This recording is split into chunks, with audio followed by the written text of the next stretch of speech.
Ngayon ang ating i-recap ay isang movie na pinamagatang Play Dirty, na ipinalabas taong 2025. Ngunit bago ang lahat, please subscribe and click the notification bell, upang ma-notify kayo sa aking mga paparating na uploads. Sa simula ng pelikula, makikita ang dalawang magnanakaw na sina Philly at Knox, para magsagawa ng malaking heist sa Racer Count Room. Si Knox ay hindi nagtitiwala sa kanilang leader na si Parker, dahil ito ang una niyang trabaho sa kanila. Gayunpaman, sinabi ni Philly na si Parker ay kanyang malapit na kaibigan, at nagtitiwala siya sa kanya ng buo. Sa gayong sandali, pumasok si Parker at narinig ang kanilang buong usapan. Sinabi ni Parker kay Knox na huwag magsalita ng anuman sa sino man sa kanila, hanggang sa matapos ang trabaho. Dagdag pa niya, hindi pwedeng patayin ni Knox ang supervisor ng bangko, dahil lamang sa bastos ito sa kanya. Tinanong ni Knox kung bakit, at sumagot lamang si Parker na ayaw niya ang pagdanak ng dugo. Iginiit pa niya na kung mamamatay ang supervisor, walang magbubukas ng vault. Sinabihan ni Parker si Knox na tumahimik, makinig at manatili. Lumabas silang tatlo, kung saan ang kasabwat nilang si Zen, ay binubuksan ang vault. Hinarap ni Parker ang supervisor at sinabing maaaring mayroon siyang karelasyon, kung saan ipinakita sa kanila ng supervisor ang kanyang kasintahan. Sinabihan ni Parker ang supervisor na suntukin si Knox para mapabilib ang babae. Gusto ng supervisor ang ideya at inatake si Knox, na naging isang bida sa harap ng kanyang kasintahan. You're gonna get us all killed! Pagkatapos ay pinapabuksan ni Parker sa supervisor ang vault. Samantala, si Joe na isang empleyado sa Racer Count Room, ay nasa sasakyan kasama ang kanyang pamilya. Napansin niya ang dalawang sasakyan sa labas ng count room na hindi sa kanila. Hey, no, those cars aren't supposed to be here. Lumabas siya ng sasakyan upang mag-imbestiga, at nakita niya ang ginagawang pagnanakaw sa loob. Come on. He's being quiet. Let's take it easy.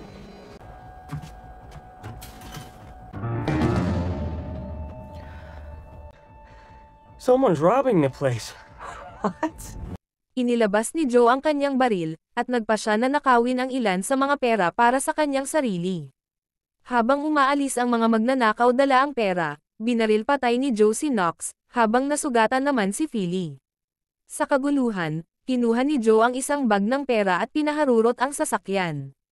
Hinabol siya ni Parker at hindi kailanman pinakawalan.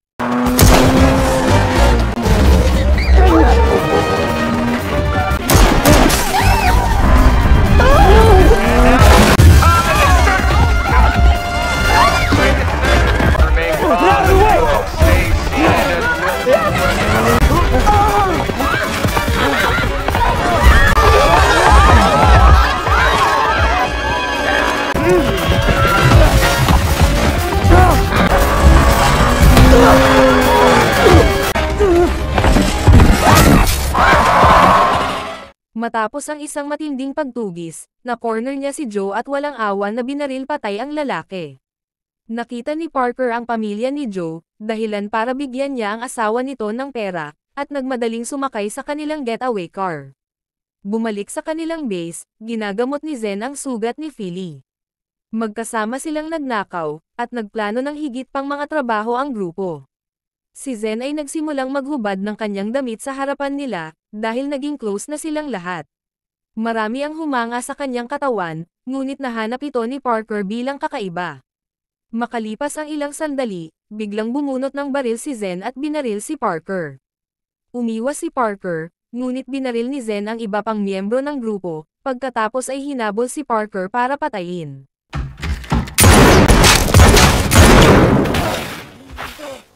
Si Parker sa kalaunan ay nasugatan at nahulog sa ilog.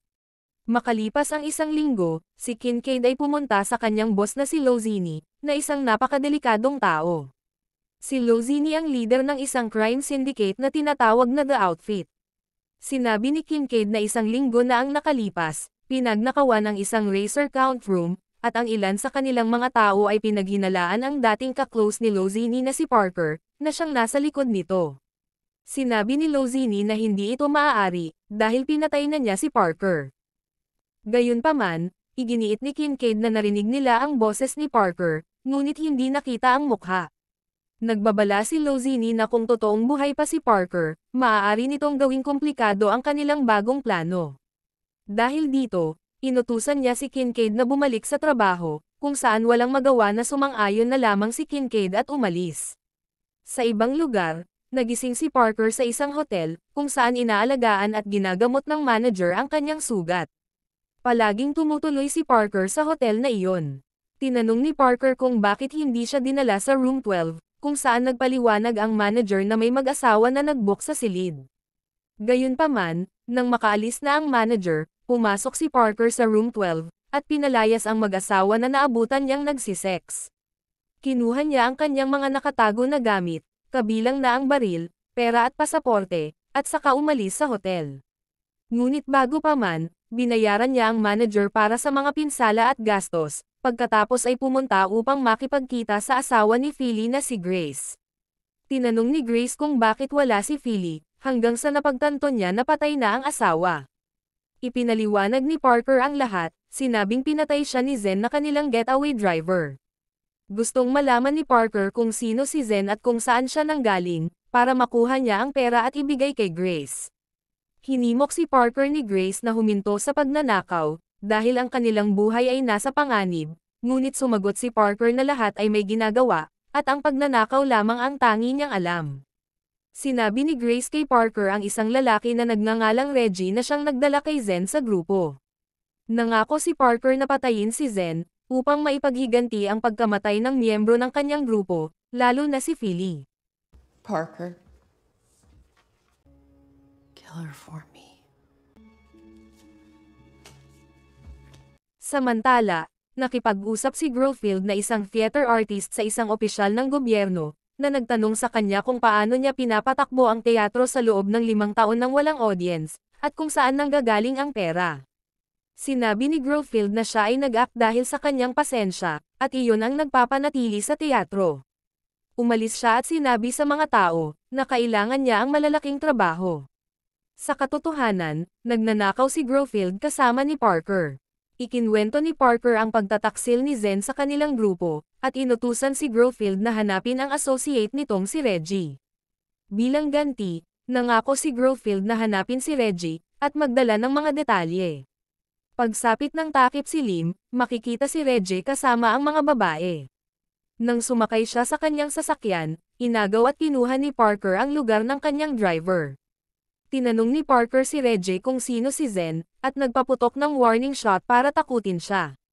Sinabi ni Reggie na wala siyang masyadong alam tungkol kay Zen, ang alam niya ay lubha itong delikado, at dating bodyguard ng isang diktador.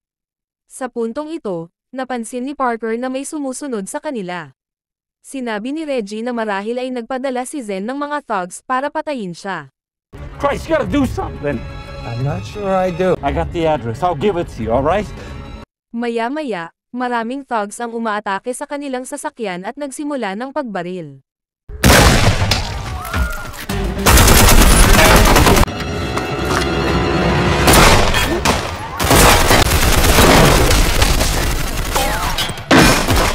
Sa kasamaang palad, napatay ng mga thugs si Reggie. Isa-isang pinatay ni Parker ang mga umaatake, at hinuli ang isang nakaligtas para sa impormasyon ng kinaroroonan ni Zen. Give me the keys. The building, the one under construction. I need to go there. Samantala, nagkita si Zen at isang lalaki na nagngangalang Bosco. Sinabi ni Bosco na mayroon siyang isang plano, pero humingi muna ng pera dahil hindi siya nagtitiwala kay Zen. Biglang dumating si Parker at sinunggaban silang dalawa, at tinanong si Zen kung nasaan ang kanyang pera. Gayunpaman, sinabi ni Zen na naubos na niya ang lahat ng ito. Aktong aalis si Bosco, ngunit pinatay siya ni Parker.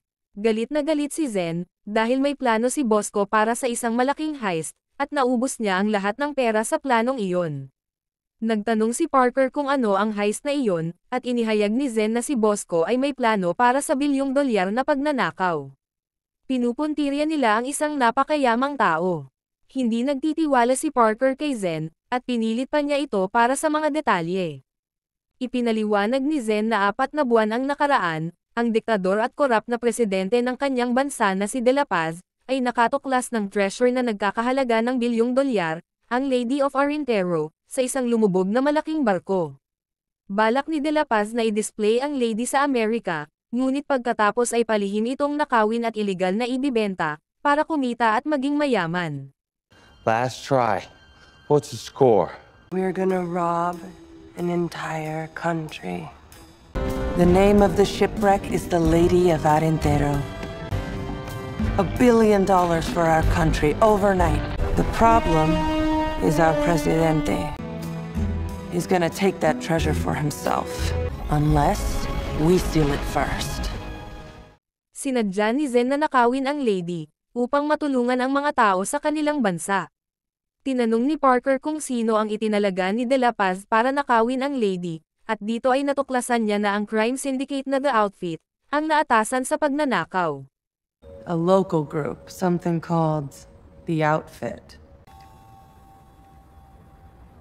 Nag-report si Kincaid na hindi sinagot ni Bosco ang kanyang telepono, at maaaring ipinagpatuloy na nito ang plano.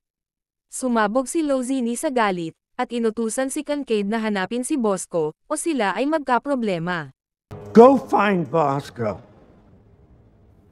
Ni-recruit ni Parker si Grofield para sa heist at nakipagkita sila kay Zen at sa kanyang mga kasama, sa pangunguna ni Colonel Ortiz, na planong agawin ang treasure sa ngalan ng kanilang mga kapwa mamamayan. We're in. We want 30%. That's 300 million. Who was that? Ipinakita ni Ortiz ang ginawa nilang replica ng lady para mapalitan nila ang orihinal, ngunit sinabi ni Parker na ang ideya na ito ay aabutin ng ilang buwan na plano. Si Parker na ipinatapon mula sa New York City ni Lozini, ay nagmungkahi na nakawin nila ang lady, kapag ninakaw na ito ng The Outfit mula sa UN. We'll let his people do the hard part, and then we steal it from them. We'll rob the robbers. Mula sa planong ito, tinanong ni na Parker at Zen ang kasintahan ni Bosco para sa plano, ngunit naharap sa pakikipaglaban sa mga tauhan ng The Outfit na dumating din sa lugar. I can help.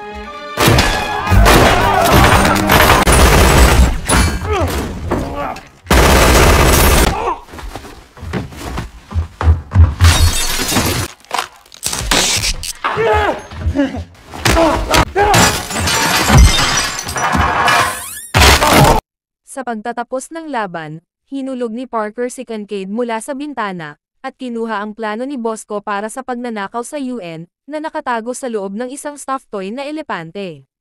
Pumunta si Lozini kay Kincaid na nagpapahinga dahil sa natamo na pinsala. Tinanong niya kung nasaan si Bosco, at sumagot si Kincaid na malamang ay patay na. Ikinwento ni Kincaid na nakita niya si Parker, at naniniwala siyang alam nito ang tungkol sa heist. Galit na galit si Lozini, dahil malaking banta si Parker sa kanila. Ang mag-asawang magnanakaw na sina Ed at Brenda, at ang getaway driver na si Stan ay na-recruit din para sa heist. Sinuri ni Parker ang buong plano para sa buong koponan. Dadalhin ng The Outfit ang ninakaw na treasure sa pamamagitan ng tren, na siya namang i-derail ng mga tauhan ni Parker upang babagsak ito sa ibaba. Kukunin ng grupo ni Parker ang treasure at saka mabilis na aalis. Nagustuhan ng lahat ang ideya, at mangyayari ito sa susunod na gabi. Naghiwalay ang grupo, at bumalik si Parker sa kanyang paboritong room number 12 sa hotel, kung saan naghihintay sa kanya si Zen. Tinanong ni Parker kung ano ang kanyang pakay, at sumagot si Zen na nakatira lang siya sa kabilang silid, at pumunta lamang siya para magkwento. Dumating ang nagseselos na si Mateo kasama si Thomas, at inatake sina Parker at Zen. Nawalan ng malay si Parker, at nang magising siya, nakatali na siya sa labas ng isang bakanteng bahay, at sinabihan ang tauhan ng The Outfit na naroon si Parker. Dumating ang mga tauhan ni Lozini, ngunit sa halip ay napatay si Mateo, habang niligtas ni Zen si Parker. Sa kalaunan ay napatay ang lahat ng thug sa proseso, at isang tawag sa telepono mula kay Lozini ay nagpaalam sa kanila, na ang pagnanakaw ay mangyayari sa gabing ito, sa halip na sa susunod na gabi. Nagulat si Parker sa narinig, at mabilis na tinawagan ang kanyang koponan na naglalasing at nagsasaya. Sinabi niya na kailangan na nilang kumilos, at tapusin ang buong plano sa loob ng isang oras. Nagpanggap bilang mga manggagawa sa MTA, inatake ni Ed at Brenda ang inside man ng The Outfit, at inagaw ang switchboard ng tren. There we go. all the way, all the way. Nabangga ng isang lasing na si Stan ang getaway truck at nahagip si Grofield, mabuti na lamang at walang pinsalang natamo. Sa tawag ni Parker, nagising siya at binaril ang failsafe brake hanggang sa nadiskaril ang tren.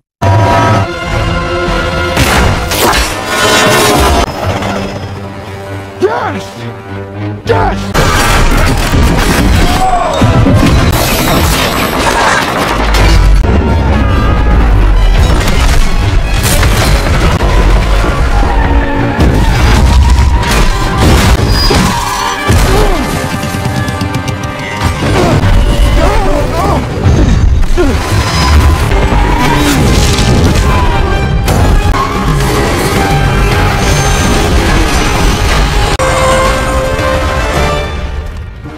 Gumana ang kanilang plano, bumagsak ang tren sa ibaba kung saan sila nag-aabang.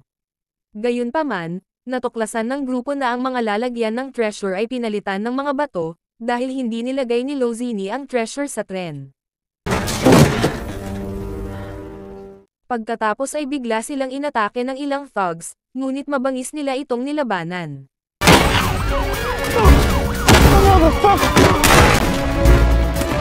Stand down! Cover, go! Kalaunan ay tumakas ang tatlo sakay ng kotse, ngunit na-corner sila ng pulis. Dumating si Stan at binangga ang sasakyan, dahilan para mawalan ng malay ang pulis na nasa loob. Nang lumipat ang tatlo sa police car na minaneho ni Stan, nabaril siya sa binti ng pulis na nawalan ng malay kanina. Kinabukasan, nalungkot ang buong team dahil nabigo ang heist. Pinakalma sila ni Parker at sinabing may plano siyang tapusin ang trabaho. Binalaan ni Grofield si Parker, na si Lozini ay mapanganib at walang awa na tao. Ngayon pati mga pulis ay hinahabol na sila. You got the police, they in this, and not to mention Lozini. What idea, Parker? Hiningi ni Zen ang ideya, at ipinaliwanag ni Parker na puntahan nila si Kincaid, para malaman kung nasaan ang lady, dahil kahit subukan nilang ibenta ito ng pira-piraso, hindi nila masisira ang malaking rebulto. Kung makukuha iyon ng grupo, maaari nilang ibenta ito sa halagang $400 million hanggang $500 million. Nagustuhan ng lahat ang plano kaya agad na nila itong sinimulan. Nagpanggap si Grofield bilang isang suicidal jumper, upang pumunta sa rooftop ang bodyguard ni Kincaid, at doon ay inatake nila ito at itinapon sa kanyang kamatayan.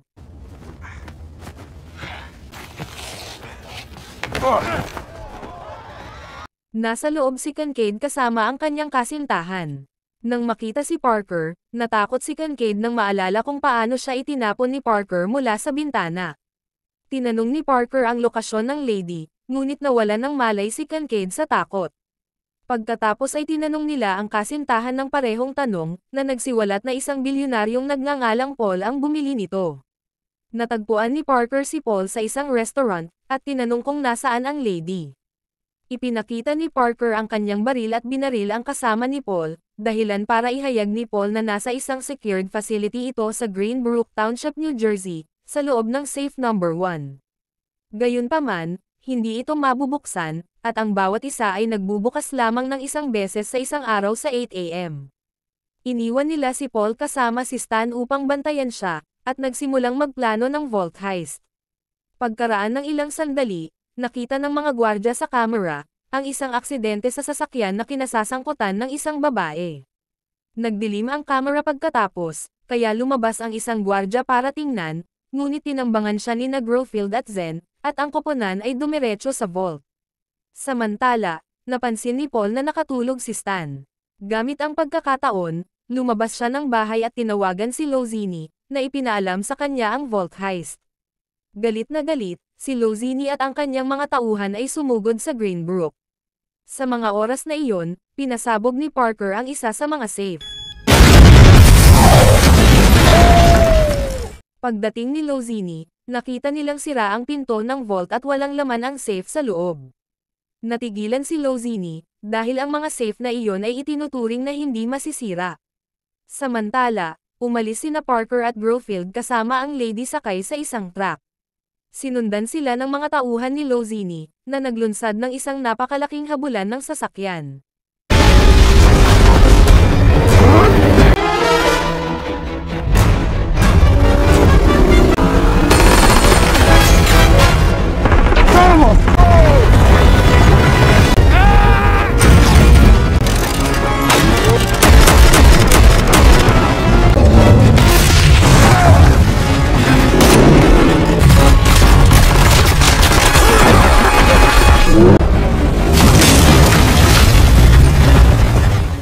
Sa kasamaang palad, sa effort ni Parker na labanan ang mga goons, nahulog siya sa sasakyan sa proseso.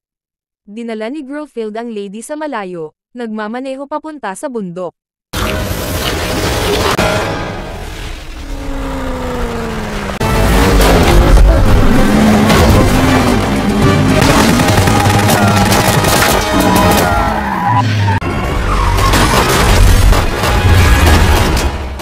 Ngunit kalaunan ay nakawala ang lady sa pagkakatali, at napunta sa mga kamay ng kalaban na tuwang-tuwa. We got the lady. Wait, what? It's the middle of the night. My guys are outside your door. Dinala nila ito sa buyer na si Paul, ngunit pagkaalis ng mga lalaki ay siniyasat ni Paul ang lady, at nahulog mula rito ang isang bato. Nang suriin ito ni Paul, natuklasan niyang peke ang batong ruby, pati na ang buong rebulto ng lady. Dahil dito, ipinatawag ni Paul si De La Paz at ibinunyag ang pangyayari. Galit na tumawag si De La Paz kay Lozini, nagtanong kung bakit niya ibinigay sa kanyang kliyente ang pekeng lady. Nanumpa si Lozini na tunay ang kanyang ipinadala na rebulto. Hindi naniwala si De La Paz, at inutusan ang kanyang mga tauhan na patayin si Lozini, dahil sa kanyang pagtataksil. Nang may naamoy na mali, si Lozini at ang kanyang mga tauhan ay bumalik sa Greenbrook. Samantala, pinuri ni Grofield si Stan sa pagpapanggap na natutulog, na bahagi ng kanilang setup, at naging epektibo ang kanilang plano. Tumakas si Paul, pinilit si Lozini na lumabas at bumalik sa kanila. Sa katotohanan, ang binuksan nila ay ang safe number 3 na pininturahan nila ng number 1.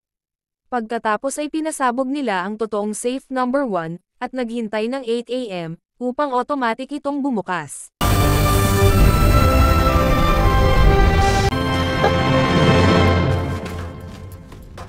Nasa loob ang totoong rebulto, at aalis na sana sila kasama nito, ngunit dumating ang mga tauhan ni Lozini. Inagaw ni Lozini ang baril ni Parker, at sinabing niloko siya nito sa pamamagitan ng pagpalit ng numero sa safe at pinaniwalaan niya ito.